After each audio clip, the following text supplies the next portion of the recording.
All right. Hello. Hey, Hi. you're looking very dapper today. Oh, well, thank you. Let me show everyone how you look because I am not doing great with this. It's Uh, okay. Give me 1 second.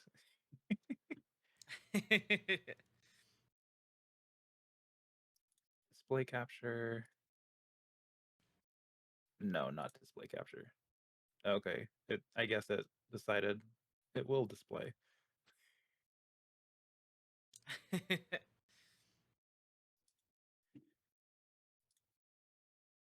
How you doing? How have things been running so far? Um, Smoothly, all things considered. Yeah, because um, you brought a lot of people together. I had a lot of help, so um, like I'm trying. I'm Yeah. trying. Oh, that's not it. No, there we go. That's better. We'll throw you down there. And then I will be over here a little bigger. Sounds good.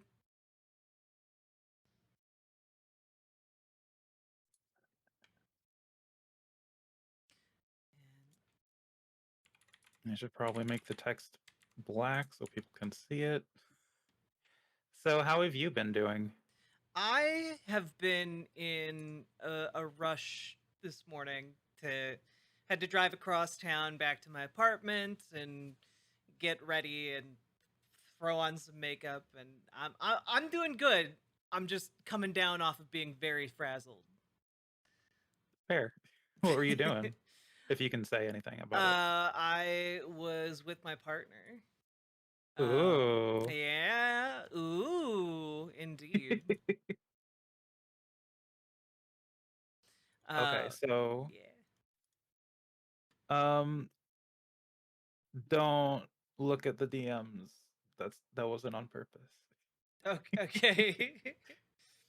Yeah, my DMs flashed on screen for a second. Nothing too bad though, thankfully. Okay. Um, oh shit, what was I gonna do? This. Let's take a look at some. Um, so how have you been feeling? I guess. Well, actually, first of all, let's have you introduce yourself. Who the fuck are you? What are your pronouns?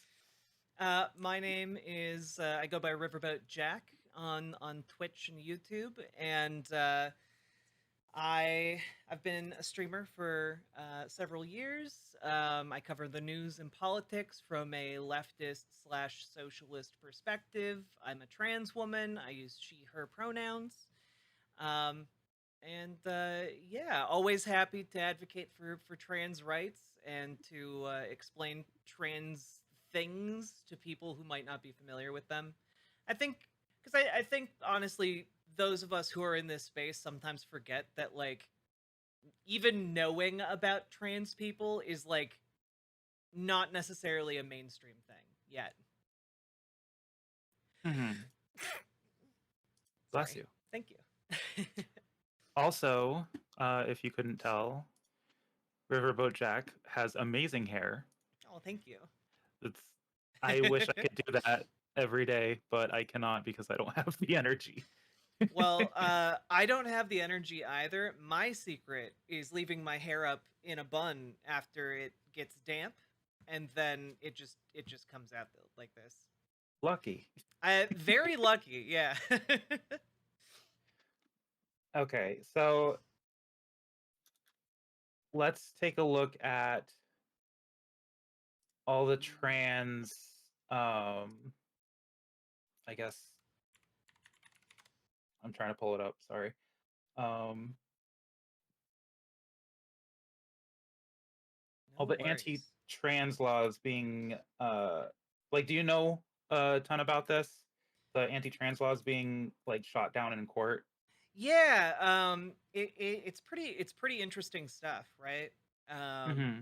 like we just had the Arkansas federal district judge like block permanently the ban on gender affirming healthcare for trans youth, and that's interesting. That's not typically something you might expect from a judge from a prominently conservative state like Arkansas.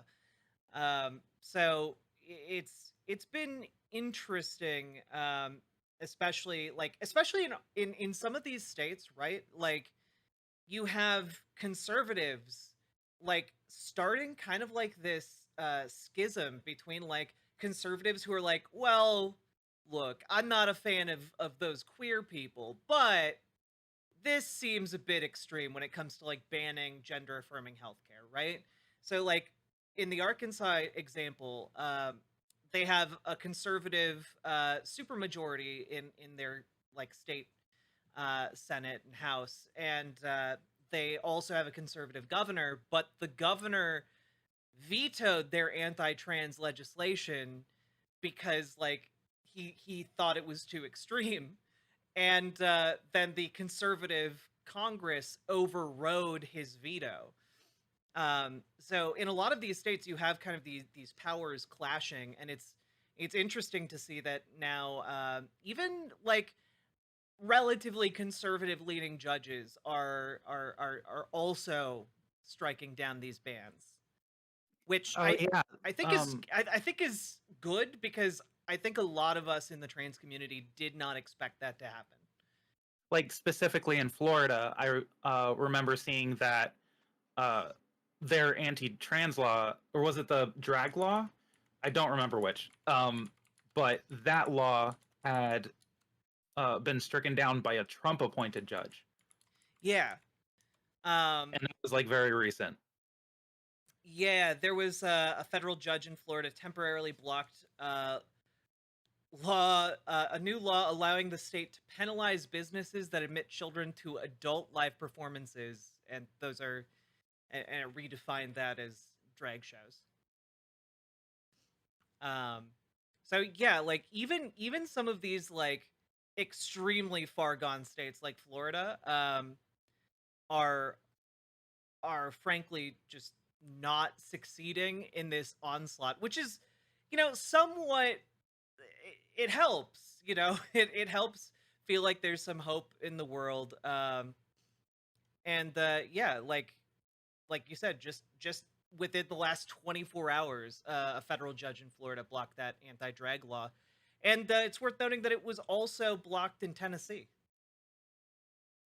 Oh yeah, I heard about that one too. That one was specifically a what was it? A drag ban Yeah, for like public things. and Um, also just to like make the line clear, um, a lot of people who might not be up on these issues might be kind of confused, like, well, why are trans people worried about an anti-drag law?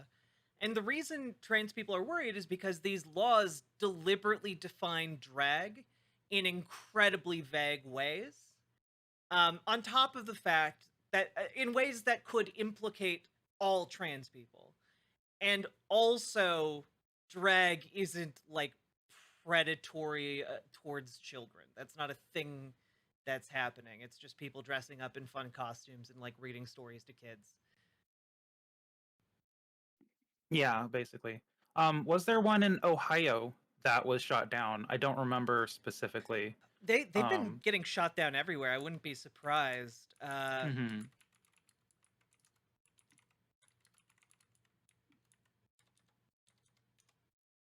Yeah, just 2 days ago, and a lot of these are happening during Pride Month, which is great to see, especially considering like a lot of these legislatures essentially uh, have passed record numbers of this legislation, right? They've just been pumping out like every other day bills against trans people in every state in the country, and it's nice that we've now arrived at the part in the process where all of these are getting slapped down.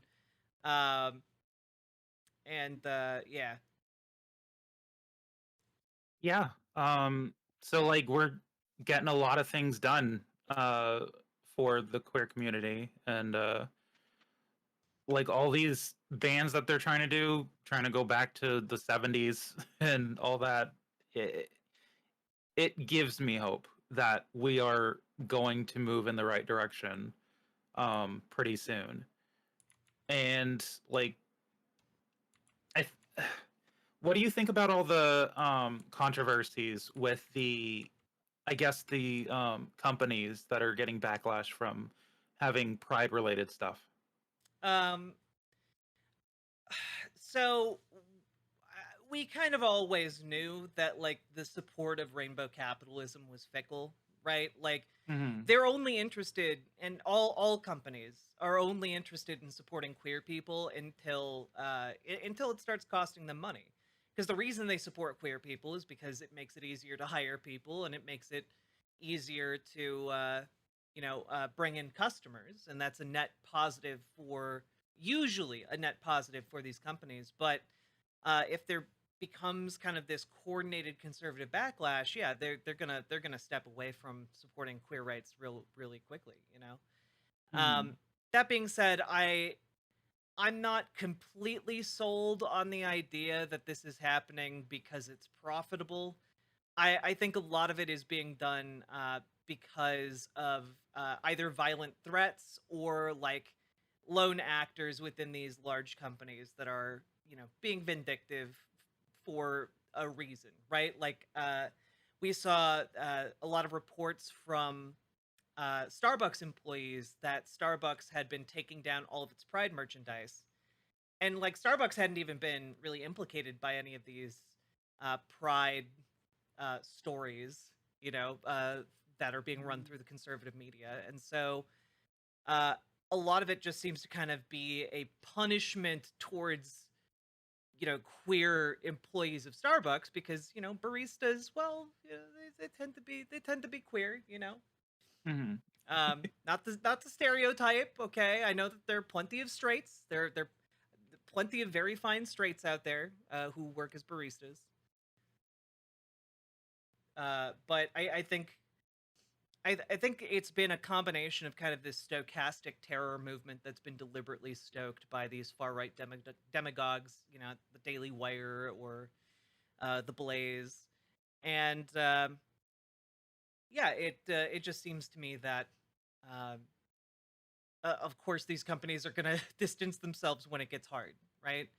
Uh, Hmm. the queer community and its allies have, you know, historically had to stand alone, um, and with one another in order to achieve long lasting acceptance. And we're in one of those times again, you know? Um, I'm not completely familiar with your work on Twitch or YouTube. I mostly know you from Twitter. Do you do a lot of content with media and like games and movies and stuff like that? I do a lot of content covering news, politics, current events. Um, like a couple days ago, I was talking about the situation that's unfolding in Russia, where like a rogue mercenary group is like attempting a coup.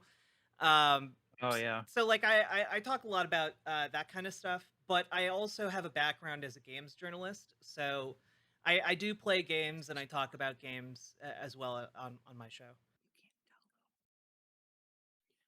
Um, so I wanted to know, what do you think about the like in movies and games how they handle, or I guess how they've been handling like queer people and like identities and stuff? Because I know Disney's recently been trying to like put or advertise like their queer people in their movies lately, and Yeah.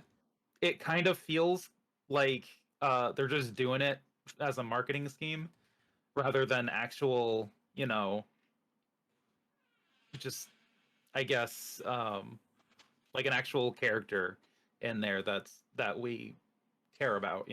Yeah, I mean, like a lot of what Disney does, right, is specifically marketing oriented, right? It's very similar to the Pride merchandise issue, where like Disney's not adding these characters because they love, queer people, or they, and, maybe someone at the company is really fighting for queer representation. I can believe that. um but they will often, management at these companies will often rein in these creatives and turn the queer characters that they're making into, extraordinarily sidelined content, so that they can, like, edit out the Buzz Lightyear kiss between two women for foreign markets, so it essentially becomes like this marketing thing, and they can get some additional buzz for it in the States, but then they can easily cut it out abroad. It's not being done out of like the goodness of their hearts. It's cold and calculated. Um, but I think also I don't want to I usually don't try to go too deep into that argument, because like, while that's true, there are also just going to be like women, people of color, queer people, in movies, and like sometimes that's just like an actual creative decision that was actually okay with the studio, um and I don't want to like get too far into sounding like one of those kind of right wing leaning film critics, who talk about like, oh, they only have Captain Marvel as a lady because of the SJWs or something like that, or how dare they have this gay character in Overwatch, the horror, like, I think that sometimes it's cold and calculated, and sometimes it's just a genuine expression that someone managed to force through the bureaucracy of a company. And it really depends on a case by case basis. I I think. have really. Oh, Oh, go ahead. I was just gonna say, I think largely the larger the studio and company, like Marvel is huge, Disney is huge. I think the larger they are, the more corporatized the creative decisions are going to be in their products. Yeah. I know that there are a few examples of um, queer identities being put into media because of the creators wanting them in there and like fighting for it. Stuff like Rebecca Sugar for Steven Universe, she had to fight for that. Hmm. And like I think we need to be cognizant sometimes of which would be like which instance we are looking at with um how these companies are doing it, like who's fighting for it within the company, and what I guess which people are um like suggesting these things, I guess. And Yeah. yeah, I just think that in that way we all need to, I guess, figure all that out.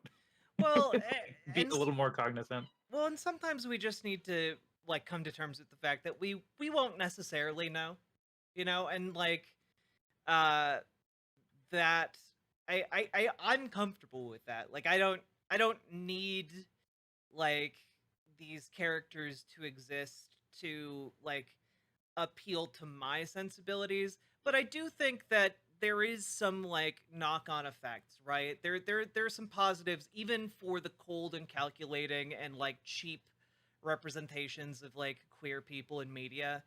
Like, letting kids and young adults and, people coming to terms with their sexuality know that like queer people exist can help so much, even if they're not main characters, even if they're not like prominent side characters.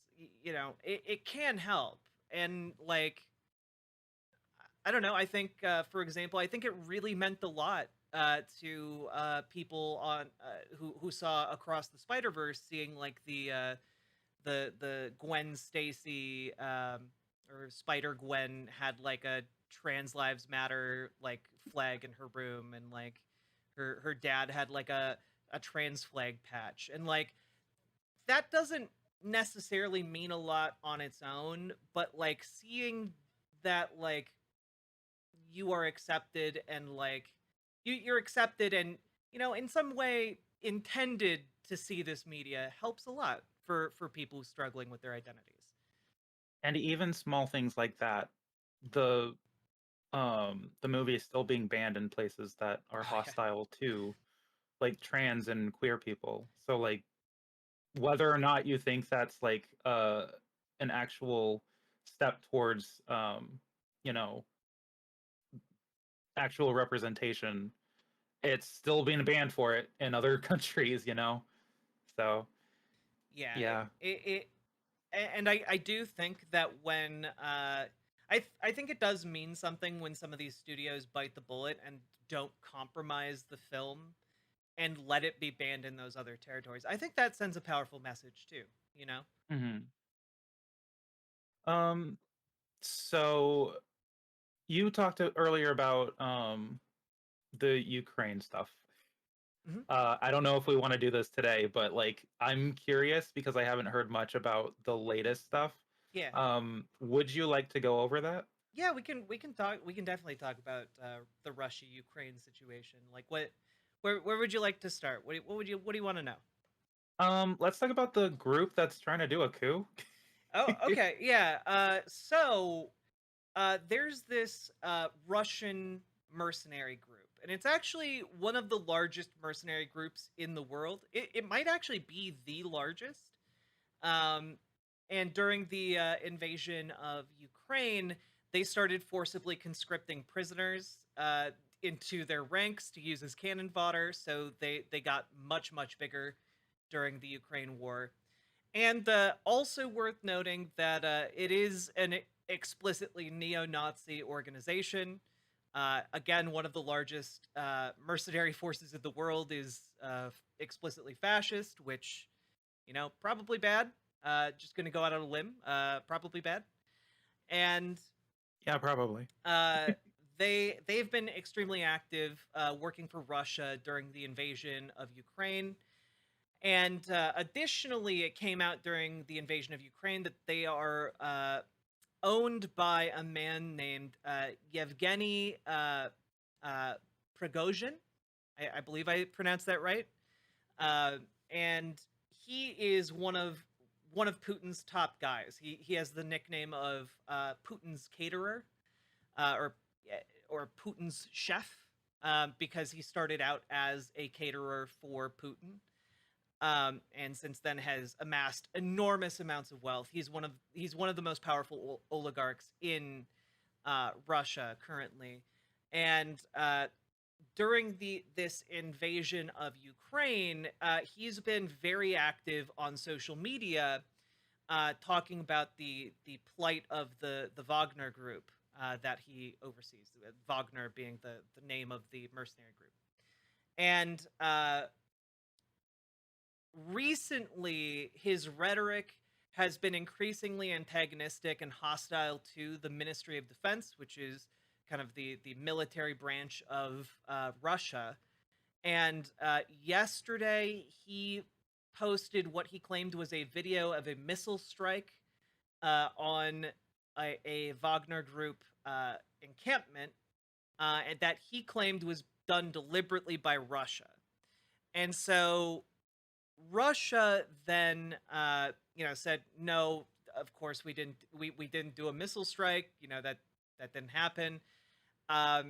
Leading to some speculation that perhaps Prigozhin like staged this missile strike on his own encampment as a pretext to up or escalate the hostilities between himself and the Ministry of Defense. And he essentially declared war on specifically the Ministry of Defense in Russia, and claimed that he was going to march 25,000 troops on a march for justice to to the Ministry of Defense headquarters. And then late yesterday, they seized or seemingly seized a town called I think Rostov, which has like 1.1 million people in it. And The latest as of like 10 minutes ago is that uh oh god, let me just double check this. Yeah, the president of Belarus, Alexander Lukashenko, um I guess attempted to negotiate with Prigozhin. And it seems as if Prigozhin has accepted the negotiation terms, where he's stopping the movement of his troops within Russia, and more negotiations are going to take place. It's very strange. It's very strange. Some of the videos coming out show like minor gunfights, but nothing like super substantial as of yet. So it's going to be interesting to see what happens, especially considering that given how poorly the Russian invasion of Ukraine has been going, um, the the the Russian military has kind of relied on the Wagner group to hold the front line in some cases. For example, they played a big role in kind of besieging and attacking the Ukrainian city of Bakhmut, which recently has since been absolutely decimated. Like if you look at the pictures of the city now, like it's just rubble, like the entire thing. Um, so that's basically it. It has the potential to kind of certainly maybe not tip the scales of the entire Russian invasion, but like It'll be it's significant enough. it's significant, and it is possible that a lot of it is theater so far, given that we Hmm. haven't seen major like clashes between the Wagner group and Russian forces. It's possible that this is essentially theater to provide a pretext to pull out of Ukraine. That could be, but that's a lot of speculation on my part. So Yeah, yeah. sounds like a lot happening. Yeah, I would say so. Yeah, just a few things. um, yeah, the whole Russia Ukraine thing has honestly, I it's hard to follow it because Yeah. I know that there's a lot of things happening all at once, and there's been a few people who have been like spreading misinformation about it that like I I am not completely sure like which ones to trust Yeah. sometimes, but yeah, I have like my own certain people who I usually listen to about it, Yeah. but yeah, I had not heard of the this recent thing that happened. So Yeah, it's basically been like the last 24, 48 hours ish. Uh, and apparently Prigozhin has accepted the deal, and Wagner. This is as of like 3 minutes ago. Wagner is mhm. now turning back, but we don't know exactly what the deal was. Yeah, So it's a very bizarre situation, and we likely won't know exactly what happened until until like a week or two from now, honestly. right, yeah. um so what other things do you usually cover on stream, would Um, you say? well, I mean, I identify politically as like a socialist, so I talk a lot about Mhm. worker power. I talk about situations with workers. Like I brought up the Starbucks example, the how they were taking down pride decorations. A lot of that information came courtesy of the Starbucks union, which has been slowly expanding over like the last year and a half or so, and fighting every step of the way to make sure that people who join the union get to keep their jobs, because Starbucks has been trying to just fire any or close any workplace that begins to show signs of unionizing. Um, so it's yeah, uh, I talk about kind of the antagonism corporations have towards working class people, and the different abuses that they inflict on folks. And I also talk about organizing, like how we can kind of reduce this element of coercion in society. Um, like if you don't work in our country, like you become destitute and you suffer and die, essentially, right? Hmm. And like, so I talk about how we can reduce that kind of like work or die type of a situation. I would like to move towards a future where workers, instead of working under a boss, work collectively. They work democratically in organized unions or organized workplaces in the form of like democratic co-ops. And I talk about how we can make that happen. I talk about how we could use the immense wealth and power of like the American state to like provide housing for all, ensure that nobody's going hungry, ensure that like kids are able to like have healthy and happy childhoods free of like smog that's going to give them asthma. Like I just learned the other day, apparently gas burning stoves, this was like a new study that came out. Gas burning stoves apparently are responsible for 14% of all childhood asthma. Um, Wow. yeah, like, and apparently also they release, even when they're not being used, they release this carcinogen called benzene. Um, and like, it was like a light bulb in my head. I was like, of course, wait, of course, gas burning stoves would release like carcinogens. Like, I just never thought about that before, because like you're burning stuff. Like at the heart, you're just burning stuff in your home and then inhaling the fumes.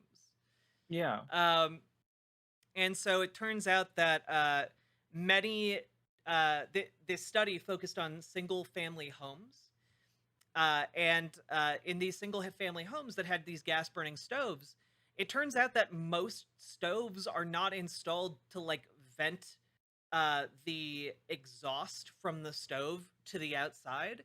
Instead, most single family homes just like circulate the air within the home, meaning that like when these stoves were in use, they would create these benzene like outputs and like concentrations like numerous times higher than like recommended safety levels.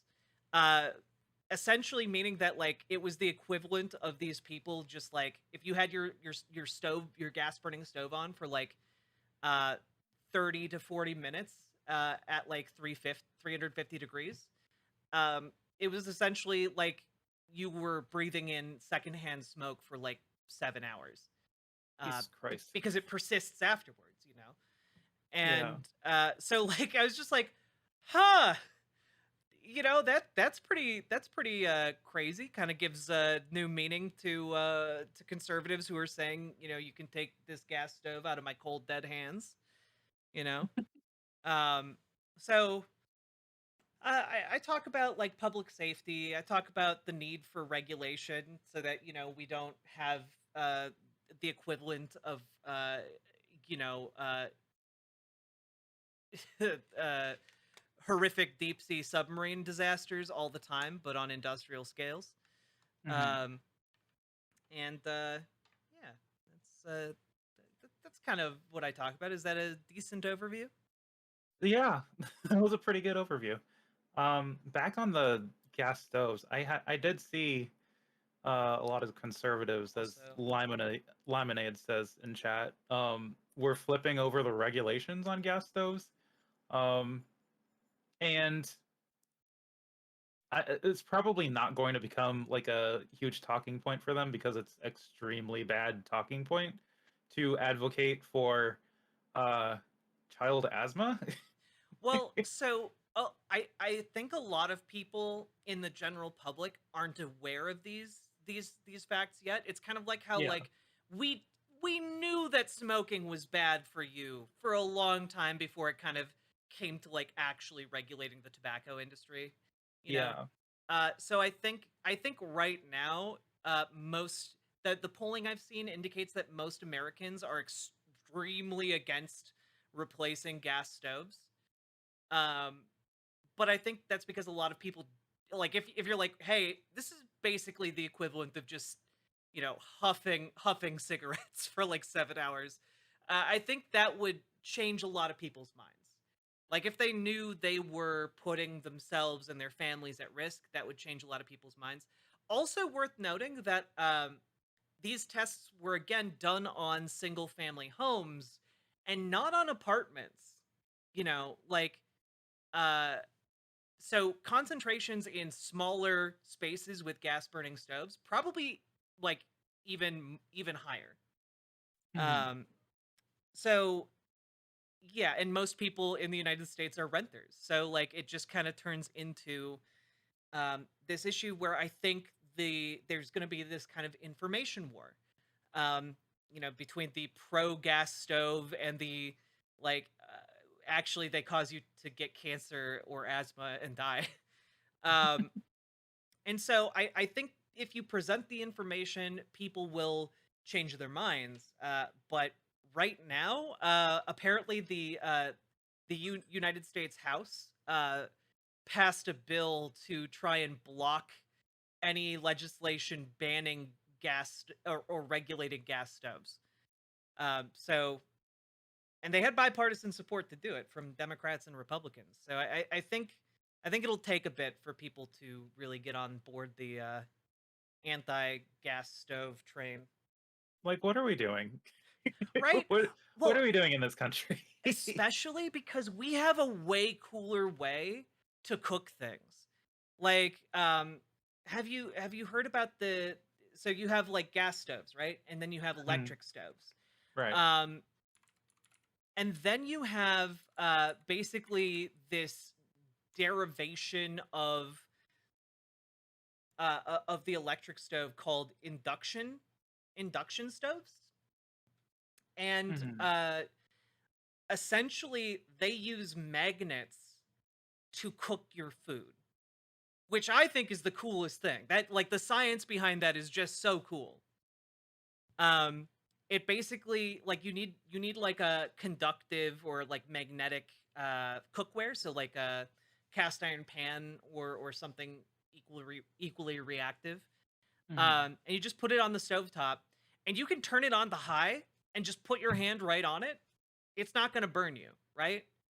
But it will heat up the pan if you put the pan on it, because it's it's transferring the heat via like magnetic fields, and that's just so cool to me, Oh my god. right? And apparently we've had this technology for like 110 years, and like we're only now getting around to like, maybe we should use it. I'm just like, this is like space age technology. How are we not using this all the time? I feel like there's so much technology that we have that we could literally be in the Jetsons right now, Oh yeah, 100%, right? but like they haven't found a way to monetize it yet. So, Like apparently we've had jetpacks since like the 1950s. mhm. Like NASA scientists invented jetpacks while like working on rockets to get us to space. And Like a there side project. well there were literally like guys going around touring around the country with a jetpack for like Mhm. 30 years into like the 1980s. And like it worked. Like they could just like fly around. And we're only now getting to the point where like some individuals buy jetpacks for like $200,000 or however much it costs, Yeah. you know. But we could have had this Jetsons shit like when our parents were alive, you know. I mean, The way you presumably our said it. parents. Presumably our parents are still alive. I mean, I don't know anything about anyone else's parents. Mine are still alive. I don't know why I said it that way. That was vaguely threatening. I'm sorry. You know, back when I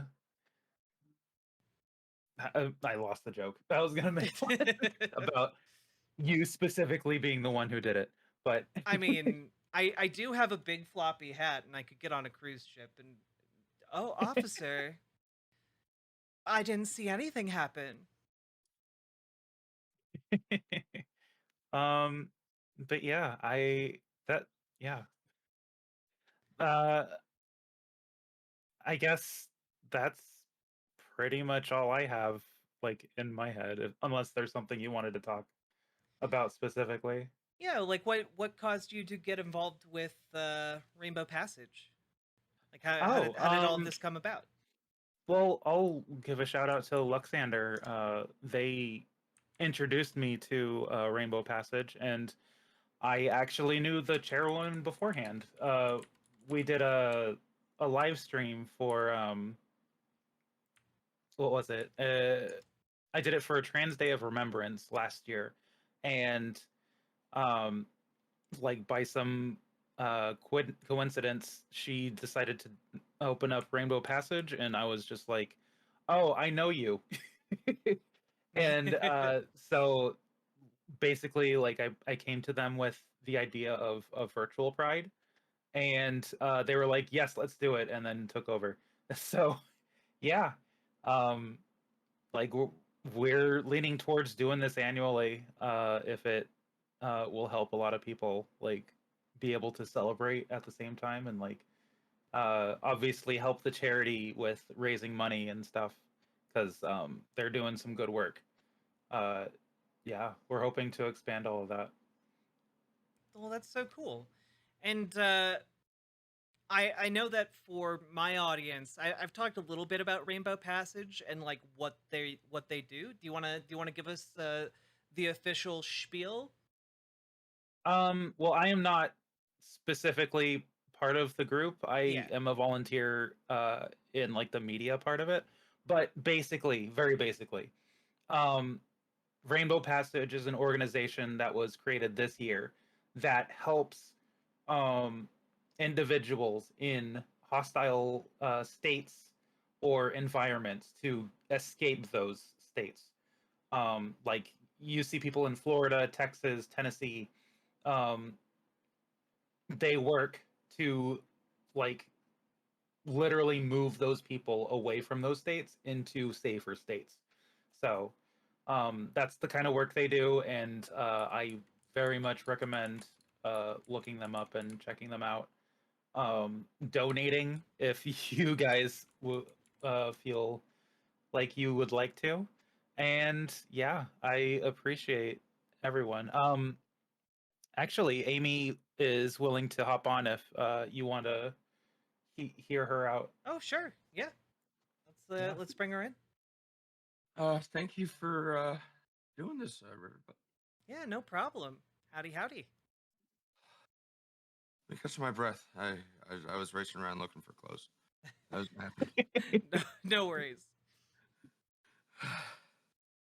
Ooh, we just received another donut. Oh, do you have a page for donos, by the way? Oh, yes. HTTPS / passage.lgbt/donate. Okay. Perfect. And go ahead and do your spiel because Yeah. Alrighty. you're probably better at it. So, my name is Amy Check. I'm the chairwoman of Rainbow Passage, an organization dedicated to relocating trans and other queer people who are being displaced by hate across the U.S.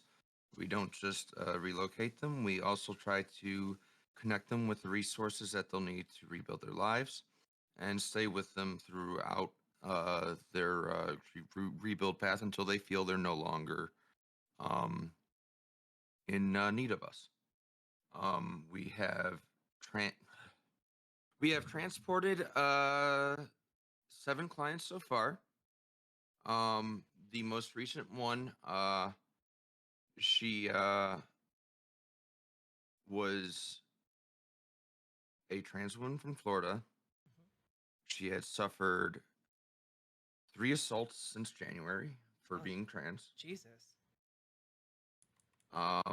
She is a recovering alcoholic and recovering addict. And she was accepted into a sobriety home unanimously. Oh, wonderful. They got a grant to cover her housing for the next 6 months, and she is there and all set up. And she reached out to us through Facebook. Awesome. So I did have a question, right? And Sure. there's like actual legal risk in some of these cases for transporting trans people or like families with Absolutely. trans kids across state lines so they can get Especially. treatment. Yeah. Um, like how do you try and kind of make sure that like everyone like that won't happen? Everyone's Everyone gets so safe. one. Sorry. Everyone signs an affidavit first of all, clearing liability. So we have to do it that way.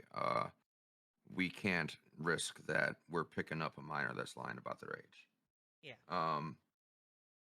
Right now, we only transport people who are the age of majority or above in their state. Okay. And we need to specify age or majority of above. In Kansas, 19 is age of majority, not 18. Oh, really? Okay. Yes.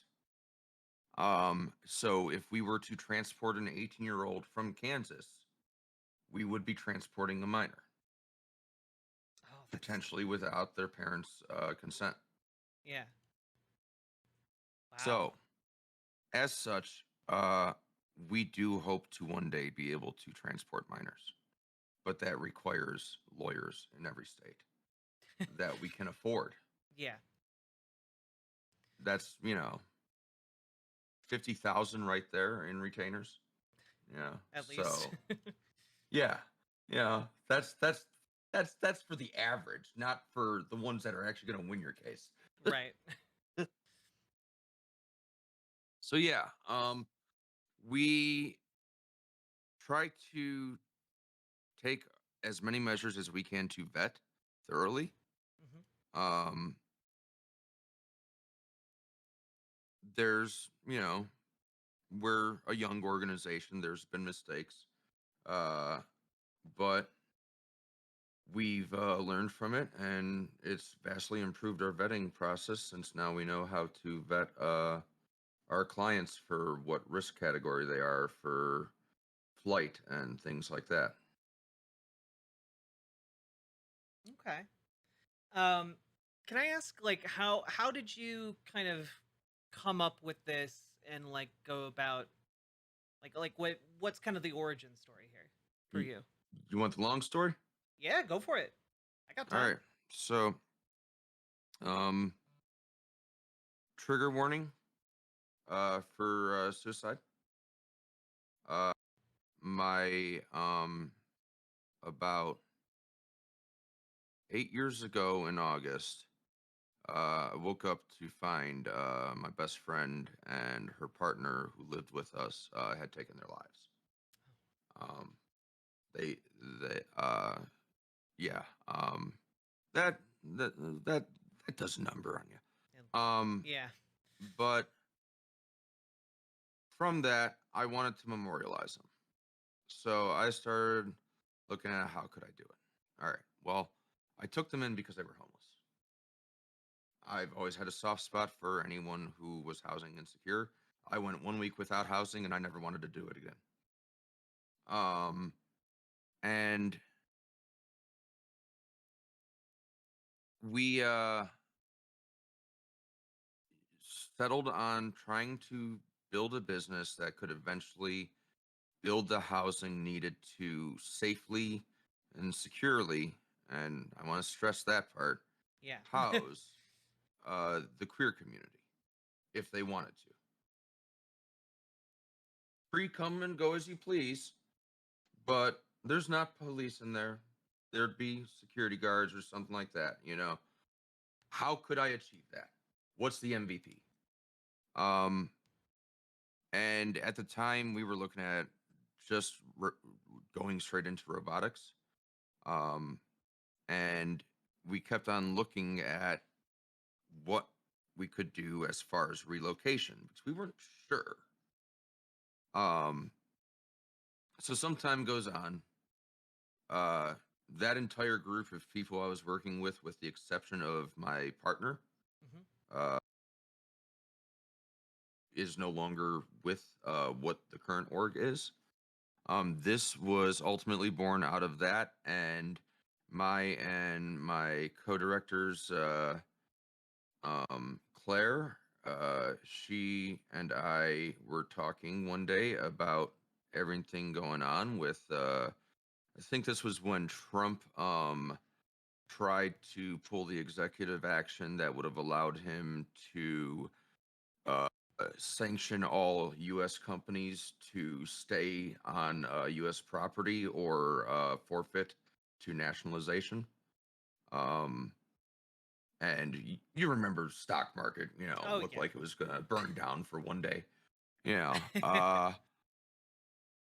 yeah. So we were talking, what do we do? You know, w- what is it? Are we going to be leading people through mountain passes with rifles? Like It I'm prepared to, it seemed and I'm fucking willing to. like a real Like possibility for for a hot minute here. yeah. Um. So when the child abduction bill was introduced in Florida, I was in my spring semester. I was struggling because the news cycle was already ramping up and it was getting harder and harder to focus. But that broke it. I couldn't focus on college anymore. I'm like, no, if I stay here, I die. I do this, maybe I live. I Yeah. stay in college, I die. That's the way I saw it. I didn't see anyone else doing what I wanted to do, so I did it. Um, Called up Claire. I'm like, hey, uh, what do you say we start a nonprofit and we start relocating trans people to housing hosts? And what that initially looked like on paper was, oh, we were going to do a fire brigade style. Well, that would work for the drivers, but it'd be traumatic as fuck Yeah. to be moved by 5, 6, 7 different teams of people over the course of your trip. Yeah. So it was like, no, we need teams that can handle these drives entirely, or we need to fly them or take a bus, whatever. Um, so from there, we decided that we were going to form what we call our refuge ops team, which handles the relocation. Um, Everything, all of their communications are done securely. Almost all communications with the clients are typically done securely, with the exception of the eager ones that find out how to reach me on Discord. Yeah. Yeah. Like at that point, it's like, okay, you've obviously found me, so I'm not gonna say no. I'll hear you out. Um, but and I want to say at that, it's tolling. These emails aren't easy to read. Yeah. Um, I mean, they're from, I would assume, the most desperate people. You know. yeah, yeah, very much so. Um, I'm sorry. It's okay. Um, Take your time.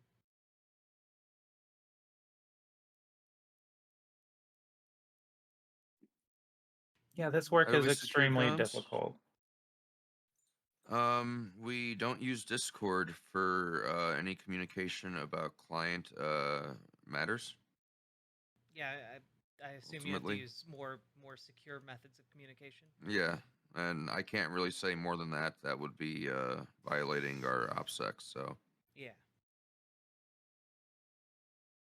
um, if you want to get involved, rainbowpassage.org/volunteer.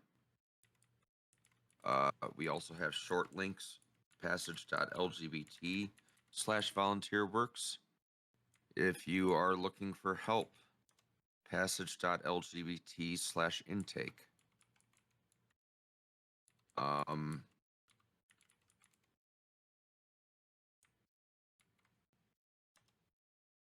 And what else? Oh yeah, and then yeah, passage.lgbt/donate if you want to donate.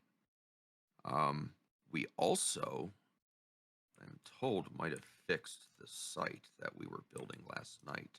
That is the reason I'm here on so little sleep. But yeah, it's been it's been wild to see everyone come together for this. Uh, the we've had a few weird ones, a few weird volunteers come through where it's like, all right, few people are like, oh, well, I can't give you my first name until I vetted you. Yeah. Okay. How are we supposed to vet you if we don't know your damn name?